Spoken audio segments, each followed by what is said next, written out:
Hello, I would like to share with you my story of living with and then ridding myself of the diseases Crohn's and colitis. My name is Richard Berkeley, and these videos chronicle my journey to ultimately beat and heal myself of these very diseases. My wish now is to help you or others that suffer from these diseases by letting you know there are ways to heal this disease without surgery or medicine that in the end will not only rid you of these diseases, but improve your overall health tremendously. So thank you for watching.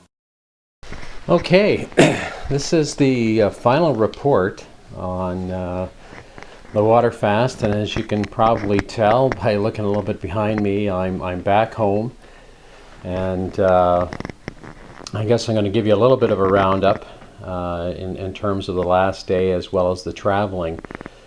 So I guess first and foremost, this won't be my last video, and what I'm going to do is go back through all of the existing videos and kind of do a little bit of a roundup, and that'll kind of come after this one here, after I spent a few days taking the time to do that, and kind of, you know, looking at the most important things and things that I think I may want to reiterate, as well as sort of helping me wrap up everything. But this one is to wrap up my last day, including my travel time. And so I did leave Hawaii at 6 p.m. and you know, took my first flight to Honolulu. I waited a couple hours there, flew from there to Arizona, Phoenix, from Phoenix to Chicago, Chicago to Montreal, and Montreal to my hometown. Now, just prior to arriving in my hometown, unfortunately, they had a bit of an ice storm and the airport was closed.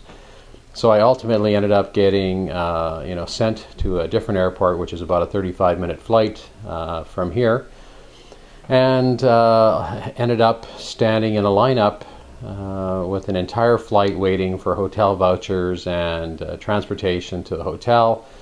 Really left there about 4 a.m. in the morning, and theoretically we were going to get back on a return flight at 8 a.m. So add the airport time, travel time, that meant you could hit the hotel and have an hour and a half to 2 hours sleep. So that was pretty much a fruitless exercise, and while I was in the lineup, seeing as I was near the end of the plane on this particular flight, I was at the end of that lineup.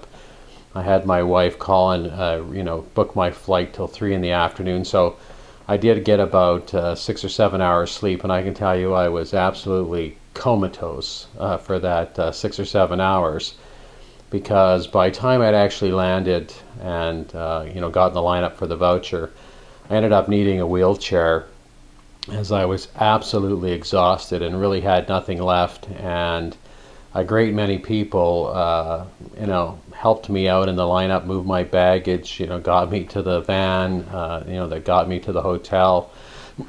But needless to say, I think the whole thing in duration was a little over 31 hours from the time that I left Hawaii, which was 6 o'clock already in the evening for me. So you know, quite a bit of time was spent traveling in multiple airports and those sorts of things. And so I guess the things I'd like to report was I left feeling in great shape, and had worked real hard to get my stamina up to actually put in that duration, and amazingly enough it got extremely extended to the point where I'd really kind of maxed out my ability to withstand and have the energy to sort of survive that you know, that length of time. But fortunately for me, we ended up in a nice hotel, and the next day I found the flight was excellent. You know, got up in the morning and had some fruit and was sort of on my way. Now, a couple of things I want to mention is those of you who undertake something like this, and once again I want to make sure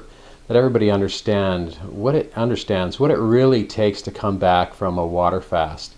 And it's something that certainly I underestimated, and you know, just this traveling back was a good indicator of actually what it takes.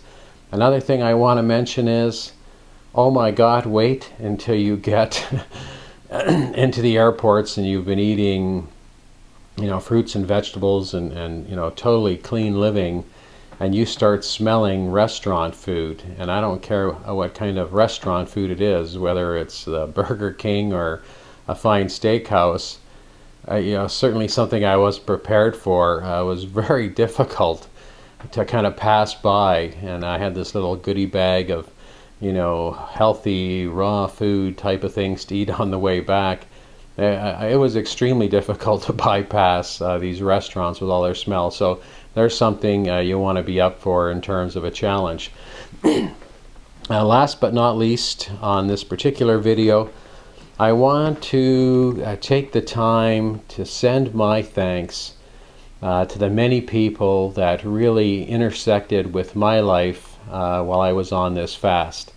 And I'm going to read them out in no specific order, and I just really don't want to miss anybody. But I'd like to say hi to Bonnie in Boston, who was a real spark plug and provided lots of energy, and I felt was a real compatriot with me during my fast. Young Emily from Britain, who was also on a water fast, a little bit shorter than mine, and as a joke, I like calling her the young Padawan. For those who have followed the Star Wars saga, she was always a number of sort of days behind me, and I was always able to provide maybe a little bit of experience and background as to things that she would encounter. Kamla, another Brit who happened to be out there and was also there fighting, certainly challenges her own, but there was a couple days when I didn't feel like getting up and doing the video because I just felt so low that she kind of put her foot to my backside and said, look, this is the things people want to know, get out there and do it. So my thanks to Kamla for that. Julie and Pete from California, a couple who were there with some medical challenges of their own. I always found them to be intriguing and very insightful, and I'd like to thank Julie for her science fiction book that she lent me. It was fabulous. And funny enough, just as I got home, I was reading a large financial publication, and Julie, if you hear this, I was able to grok it, because that's what he was talking about in this financial publication, referring to this book and grokking. So for those of you who haven't read the book, I know it sounds mysterious to you, but Julie will know what I'm talking about. I'd like to send a big hi out to Ria, who was also somebody who had just come off some extreme personal hardships and was there, and we spent a lot of time together conversing, and frankly, I found her to be an extremely sincere and great person to get to know, and I'm hoping she's out there doing fine. In fact, I know she is, because I called her one of the top graduates, and how quickly she managed to sort of turn her things around. I'd also like to say hi to Kate from San Francisco, a young and boisterous and fully charged, high energy young girl who was there working on some of her own health issues, and I got along with her extremely well. She was kind of the age of my daughters, and in fact at the end I called her one of my adopted daughters, and so I just want to say hi to her and hope that she's doing well. She was still there when I left, still had some time left on her program, so a big hi to Kate, and hope you're doing well. Thank you for watching my video.